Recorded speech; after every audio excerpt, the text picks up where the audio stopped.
அன்பான இறைமக்களே, உங்கள் அனைவரையும் நம் ஆண்டவராகிய இயேசு கிறிஸ்துவின் நாமத்தினால் வாழ்த்துகிறேன். இன்றைய இறை வார்த்தையில் பாவம் செய்து ஆண்டவரை விட்டு பிரிந்த இஸ்ரேல் மக்களை தேடி ஆண்டவர் வருகிறார். நம்மிடையே உள்ள எல்லா தீயவைகளையும் தீய செயல்களையும் அகற்றி நம்மை தூய்மைப்படுத்தி நம்முடைய பாவங்களிலிருந்து நமக்கு மீட்பு கொடுக்க ஆண்டவர் வருகிறார். அவ்வாறு நம்மை தேடி வந்து தன்னுடைய சொந்த மக்களாக நம்மை ஏற்றுக்கொள்ள இருக்கிறார். இப்படிப்பட்ட அன்புள்ள தேவன் நம்முடைய ஆண்டவர். அவர் நம் மீது மிகுந்த அன்பு கொண்டுள்ளதால் தான் நம்மை மீட்க வேண்டும் என்பதற்காக தன்னையே சிலுவையில் பலியாக ஒப்பு கொடுத்தார். நாம் மீட்பு பெற வேண்டும், நாம் பாவத்திலிருந்து விடுதலை பெற வேண்டும், நாம் நிலைவாழ்வு பெற வேண்டும் என்பதற்காக ஆண்டவர் தன்னையே பலியாக ஒப்பு கொடுத்தார். நாம் மீட்பு பெறுவதற்கு இயேசு என்ற நாமத்தை தவிர வேறு எந்த பெயரும் இந்த உலகில் கொடுக்கப்படவில்லை. அதனால் நம் ஆண்டவராகிய இயேசு கிறிஸ்துவிடம் நாம் இப்பொழுது மன்றாடி ஜெபிப்போம். அன்பின் பரலோக பிதாவே, இதோ இந்த புதிய நாளுக்காக உமக்கு நன்றி கூறுகிறோம் அப்பா. கடந்த இரவு முழுவதும் எங்கள் ஒவ்வொருவரும் கண்ணின் மணி போல பாதுகாத்து வந்த தேவனே உமக்கு நன்றி ராஜா. இதோ இந்த புதிய நாளை எங்களுக்கு கொடுத்திருக்கிறீர் தேவனே. இந்த புதிய நாளை எங்களுக்கு புதிய ஆசீர்வாதங்களால நிரப்பி கொடுத்திருக்கிற கிருபைக்காக நன்றி தேவனே. நன்றி அப்பா. அன்பின் தேவனே, நாங்கள் மீட்பு பெற வேண்டும், நாங்கள் பாவத்திலிருந்து விடுதலை பெற வேண்டும் என்பதற்காக நீர் சிலுவையில் பலியானீரே. நன்றி ராஜா, நன்றி தேவனே. அன்பு தந்தையே இறைவா, உம்முடைய அன்பை புரிந்து கொள்ளாத நேரத்திற்காக உம்மிடம் மன்னிப்பு கேட்கிறோம் ராஜா. உம்முடைய உடனிருப்பை உணர முடியாமல் நாங்கள் பாவத்தில் மூழ்கி இருக்கிறோம் அப்பா. எங்களுக்கு அந்த பாவத்திலிருந்து விடுதலை கொடும் ராஜா. விடுதலை கொடுத்து நீர் எங்களோடு இருந்து எங்களை வழி நடத்தும் அப்பா. ஆண்டவரே, எங்கள் ஒவ்வொருவரையும் உடைய உள்ளங்கைகளில் நீர் பொறித்து வைத்துள்ளீர் தேவனே. நாங்கள் யாரும் உமக்கு மறைவாக இல்லை ஏசப்பா. எங்களுடைய உள்ளத்தின் சிந்தனைகளை எல்லாம் நீர் சீர்தூக்கி பார்க்கிறீர் ராஜா. பாவ சிந்தனைகளை எங்களிடமிருந்து அகற்றிவிடும் ராஜா. தூய்மையான உள்ளத்தை கொடும் ராஜா. தூய்மையான வழியிலே வாழ எங்களுக்கு உதவி செய்யும் அப்பா. ஆண்டவரே, பேதுரு நான் தவறு செய்துவிட்டேன் என்று மனம் வருந்திய போது நீர் அவரை மன்னித்து அவரை திருச்சபைக்கு தந்தையாக ஏற்படுத்தினீர் அப்பா.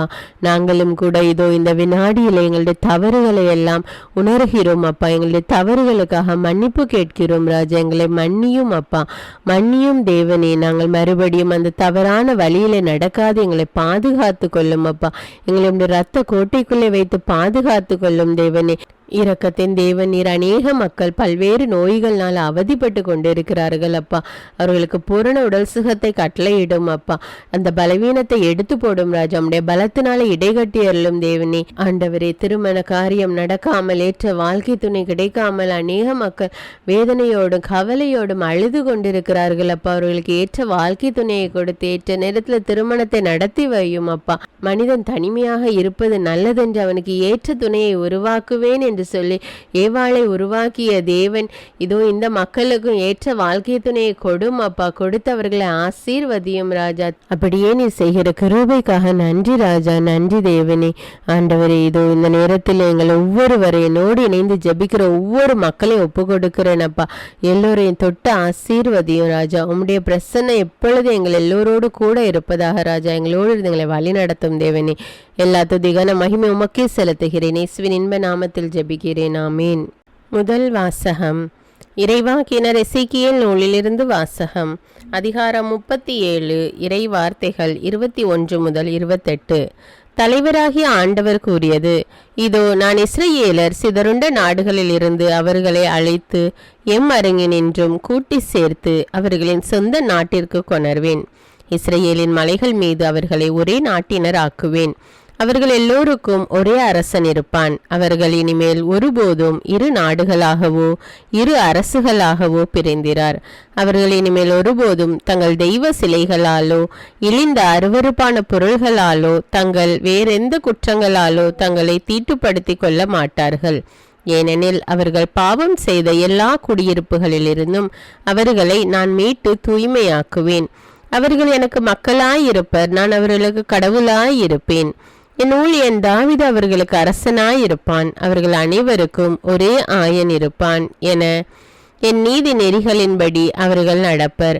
என் நியமங்களை கருத்தாய் கடைபிடிப்பர். நான் என் ஊழியன் யாக்கோபுக்கு கொடுத்ததும் உங்கள் மூதாதையர் வாழ்ந்ததுமாகிய நாட்டில் அவர்கள் வாழ்வர். அவர்களும் அவர்களின் மக்களும் வாழ்வர். என் ஊழியன் தாவீது என்றென்னும் அவர்களின் தலைவனாயிருப்பான். நான் அவர்களுடன் நல்லுறவு உடன்படிக்கை செய்து கொள்வேன். அது அவர்களுடன் என்றென்றும் நிலைத்திருக்கும். நான் அவர்களை நிலை பெற செய்து அவர்களை பெருக செய்வேன்.